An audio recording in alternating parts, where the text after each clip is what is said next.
ರಾಜ್ಯದ 2 ವಿಧಾನಸಭಾ ಕ್ಷೇತ್ರಗಳಿಗೆ ಸದ್ಯದಲ್ಲೇ ಉಪಚುನಾವಣೆ ಘೋಷಣೆಯಾಗಲಿದೆ. ಒಂದು ಕಡೆ ದಾವಣಗೆರೆ ದಕ್ಷಿಣ ಶಾಮನೂರು ಶಿವಶಂಕರಪ್ಪನವರ ನಿಧನದಿಂದ ತೆರವಾಗಿರತಕ್ಕಂಥ ಕ್ಷೇತ್ರ, ಮಗದೊಂದು ಕಡೆ ಬಾಗಲಕೋಟೆ HY ಮೇಟಿ ಅವರಿಂದ ಅವರ ನಿಧನದಿಂದ ತೆರವಾಗಿರತಕ್ಕಂಥ ಕ್ಷೇತ್ರ.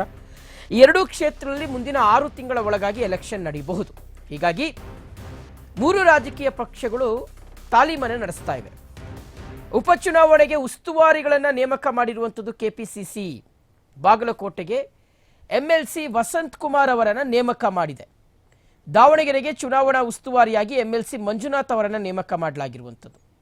ಸಚಿವ RB ತಿಮ್ಮಾಪುರ, ಸತೀಶ್ ಜಾರಕಿಹೊಳಿ ಸೇರಿದಂತೆ ಹಲವರಿಗೆ ಈ ಒಂದು ಜವಾಬ್ದಾರಿಯನ್ನು ನೀಡಲಾಗಿದೆ. ಉಸ್ತುವಾರಿ ಮತ್ತು ಸಹ ಉಸ್ತುವಾರಿಯನ್ನು ನೇಮಕ ಮಾಡಿ ಕೆಪಿಸಿಸಿ ಆದೇಶವನ್ನು ಹೊರಡಿಸಿರುವಂಥದ್ದು.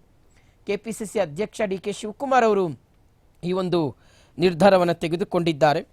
ಎರಡೂ ಕ್ಷೇತ್ರಗಳು ವೀಕ್ಷಕರೇ, ಎರಡೂ ಕ್ಷೇತ್ರವು ಸಹ ಕಾಂಗ್ರೆಸ್ ತೆಕ್ಕಿಯಲ್ಲೇ ಇರ್ತಕ್ಕಂಥ ಕ್ಷೇತ್ರಗಳು.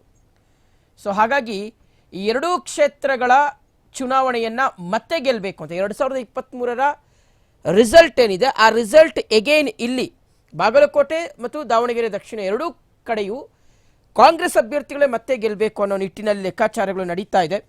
ಒಂದು ಕಡೆ ಯಾರಿಗೆ ಟಿಕೆಟ್ ಸಿಗುತ್ತೆ ಅನ್ನೋದ್ರ ಬಗ್ಗೆ ಒಂದಷ್ಟು ಚರ್ಚೆಗಳು ನಡೀತಾ ಇರ್ತಕ್ಕಂಥದ್ದು.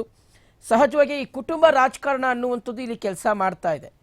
ಹಾಗಾಗಿ ಯಾರಿಗೆ ಬೇಕಾದರೂ ಟಿಕೆಟ್ ಸಿಕ್ಕರೂ ಕೂಡ, ಯಾರಿಗೆ ಟಿಕೆಟ್ ಕೊಟ್ಟರು ಸಹ ಅವ್ರು ಗೆಲ್ಲಬೇಕು ಅನ್ನೋದ್ರ ನಿಟ್ಟಿನಲ್ಲಿ DK ಶಿವಕುಮಾರ್ ಅವರು ಈ ಬೇಕಾಗಿರ್ತಕ್ಕಂಥ ಒಂದಷ್ಟು ಪ್ರಯತ್ನಗಳನ್ನು ಮಾಡ್ತಾ ಇದ್ದಾರೆ. ಮಗದೊಂದು ಕಡೆ BJP ಮತ್ತು JDS ಸಹ ಮಿತ್ರ ಪಕ್ಷಗಳು.